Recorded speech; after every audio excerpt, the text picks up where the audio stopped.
দেখেন আমার ভাইয়ের মনের মধ্যে কত সুখ, বুঝছেন? আমার বাবিরে রাইখা রাইখা আইসা বাবিরে খালি বাসন মাজায় আর রান্না করায়, আর হ্যাঁ খালি মাস্তি করে, বুঝছেন? কক্সবাজার, সেন্টমাটি, তারপরে রাঙ্গামাটি, সাজেক, সুন্দরবন, বান্দরবন, খাগড়াছড়ি সব জায়গায় ঘুরবো আমার বাবিরে রাইখা রাইখা। ভাবি কিছু কয় না, কি মজাটা করতাস দেখছেন, কি মজাটা করতেছে, এই দেখেন কি করতাস, বুঝছেন? দেখছেন লাইফ এনজয়। আমার বাবির কি এনজয় করতে মন চায় না? এইবার ভাবিরে আমি কইতেছি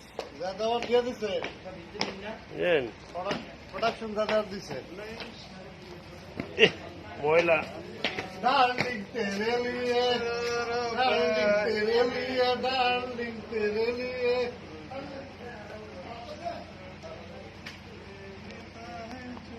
ভাবি ভাইয়া যতই দূরে ঘুরুক তবে স্বভাব ভালো আছে, কোনো খারাপ কাজে নাই, সিগারেট খায় না, পান খায় না, কোনো কিছু খায় না, বাস এমনি স্বাভাবিক খাবার আমরা সবাই খাই। মানে হ্যাঁ নিয়ে দূরে আসলে টেনশন নাই, বুঝছেন না? ভদ্র মানুষ, বুঝছেন? এমনি ভদ্র, খুবই ভদ্র, দোয়া করেন।